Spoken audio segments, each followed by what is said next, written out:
So I can twist around. I don't have any issues with that at all. If twisting is a pain trigger for a person, then all of a sudden it becomes an issue. So, I hear people say, oh, spines are robust, they're not fragile. Well, that's true until they're not. It sounds so simple. Yeah. So, what does rotational twisting do? If it's excessive, which is twist plus load. So we measured Middle Eastern belly dancers. Now, that's one thing I cannot do. So I can't demonstrate that, but you Yeah. know what I mean. You have Yes. massive range of motion in the spine and tremendous athleticism. Do you know, they were all women, do you know that not one of those women had the strength to do a single sit-up? So it's a game of trade-offs. You can have tremendous rotational, twisting, mobility, but it's usually at the expense of load bearing and twisting strength. But if you combine twisting and load and cross the tipping point, the collagenous rings of collagen in the disc are somewhat of the architecture like an onion. They're concentric rings. Those rings start to delaminate. They're called radial rents. So there's reasons for that. Some of the fibers run 45 and 30 degrees one way, and the next layer runs the other way. So when I twist... Just quick, Dr. McGill, because that's what I'm somehow having a problem with. Delamination means it's like it peels off or it breaks apart, or... You see that split along the red line between layers. Now that red split can go all the way around in that particular layer on the onion skin in some people. It depends how much cumulative load they have taken. So that is a common disc injury. Now, some people have facet tropism. So this facet is angled like this, and this facet is angled with the same degree, but some people have one open and one closed. So we had the world champion wood chop. He was a lumberjack games person.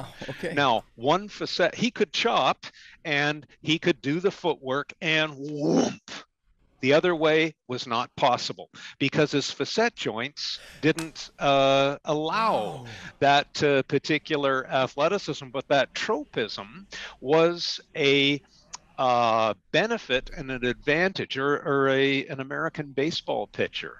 Don't make them symmetric. They're not. You would ruin their athleticism. So we adapt all of these things. And that's why some of us are good at some things and not at others. But anyway, let's get back to these loaded twists. Do you know what a slosh pipe is? Yeah, the one with water in. Yes. So say I had a slosh pipe. Now, I had a doc who came to me, and he was responsible for some UFC fighters. And he came to me to my office, brought the slosh pipe, put it on his shoulders, locked his hips, and went back and forth, getting the water to slosh back and forth. And he said, this is a fabulous strengthening exercise. Would I like to be part of, the business side of it, to develop these slosh pipes, create some marketing for them, and get in on it? And I said, no, that eventually will radial tear some discs. Now, for the first 3 months of you giving that to your fighters, they will get a little bit stronger, no question. But then they're going to accumulate more stresses of repeated stress strain reversals, causing those rents or delaminations that I showed you. They will become painful and unable to train. And he called me, and pardon the language, but, oh, you're an effing idiot. And what do you know? And he left my office. Well, as often happens, people who want to I don't know, promote themselves on social media or whatnot, they'll go after me a little bit and call me an idiot and that kind of thing. Do you know how many of them have come to me 2 years later, apologizing, saying, could you now help me with my back because everything has failed and my training career is over? And what do? It's a I humbling never mention experience. it Wow. on the internet. I never say, "Oh, you bastard, you know, you really took a Mm, piece out of me a couple of years ago." I mm, don't. I figure this is a human mm, who is learning, mm, mm, and uh, you know, I really dislike them to start, and I have to swallow that and say, "Here's a person who's asking for help. who needs help? What Yeah. what what can I say?" All I can say is, to my very best of my ability, I will Mm, try and help you. awesome. But anyway, that doc came to me a year or so later, and he said, whole different attitude this time. "Professor McGill, sir, you are right. I used the slosh pipe. I've torn my own disc, and I've torn two of my fighters. Can you help?" I've done this with professional sports teams who have hired people and said, "Oh yeah, keep twisting and get good rotational strength and athleticism." And then McGill, a year later, "Would you come in because we've now disabled some of our top flight superstar athletes?" So Mm, now that I've said that, let me take another take on this. mm, We did a study. Well, what motivated the study? I was working with several, and I'm not talking duffer UFC fighters. I'm mm, talking ones who were they either fought for the championship in their weight division at one mm, time, or they mm, were the champion. So these were not duffers. mm, mm. I've also had a little bit of a play in a role with some of the top influential MMA guys. So when you measure the ones who kick hard, watch the mechanics of it. Do they twist their spines, or do they go on one leg and they kick? Yeah. And the beginning of the That. kick is a hip. They snap the hips down. Bam! So do you see what I did? I snapped the hips down, and then the leg comes around as a whip. Wow. And those are the guys who hurt you. By the way, Pavel, I've measured Pavel. Pavel, if you're down on Santa Monica Beach with him having a little bit, at any time, he can sweep out your legs from underneath you with just the power of his rotational core and unleashing his hips and kicking your legs out from underneath you. So when you examine those mechanics, it is a stone, but again, it's hip athleticism. Bam! Mm, And it mm, is mm, a pulse. mm. Remember the kettlebell pulse. Yeah. Boom! You're priming Yeah. the neurology for the 1-inch punch, Mm, the hip snap down, etc. And then I measure the guys who look impressive, big muscles and whatnot. And then I measure their strike dynamics. Big muscles. A muscle creates force and stiffness when it contracts. mm, So it slows down the punch. And when you measure the punch profile, it spreads it out over time and reduces the peak. mm, So in a way, you can consider it's a big punch, but it's soft in that it's spread out over time. The guy who has the torsional control in the hips, it's Bruce Lee. You pulse, you relax, and as Bruce Lee described, I focus all the energy at the time of impact. mm, Bang, mm. boom, there's the key make. Wow. Mm, So do you see it's this blend of stability, immobility, creating a stone underneath the unleashing of the distal athleticism, and then at the time of impact, they don't hit you with their fist. If they're a welterweight, they hit you with 170 some odd pounds of granite.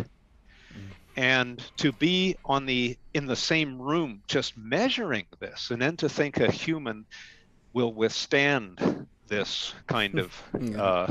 impact. So I then took a group of Muay Thai fighters and we trained them.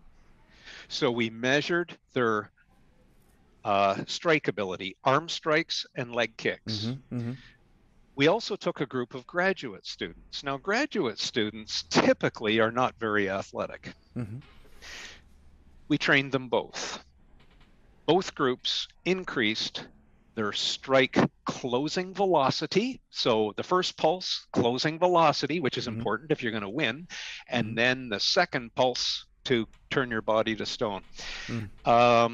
So core stability training increased their leg and speed strike athleticism. Anyway, I can go on and on and on about this, but again, it comes from context. If you want to get back to the splitting of the wood, I would get graduate students when I was a professor, and we would, on the weekends, they would come out to our place, and we'd stack and split some gnarly firewood. And I would have a heavy, maybe a 6-pound maul or an 8-pound maul, and the guys, the big bodybuilders particularly, yeah, using all of the muscle, yeah. and then the skinny old man, give me that karate, lock, hit it with the hips, and the dynamics and the optimization of stability, mobility, and then just as the maul was hitting the wood, I'd squeeze.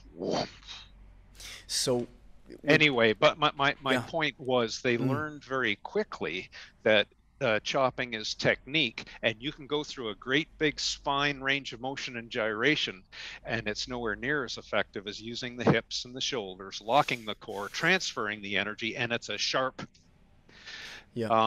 Anyway, and then I'd show them, oh, by the way, there's a knot in the wood there, you should have turned it and split right there. But anyway, those are the dirty tricks on top of the science that the old men.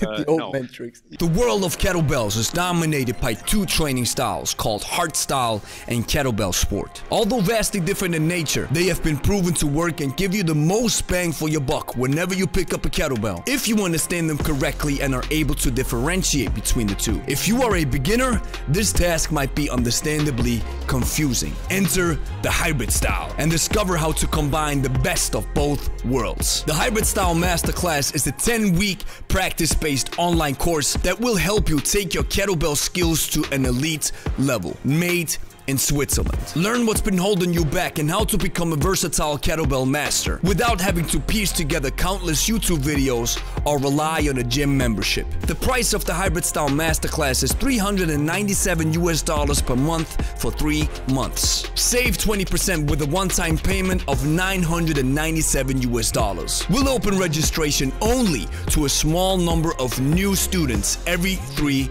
months. Join the waiting list now to get access 24 hours before the general public. Link is in the description.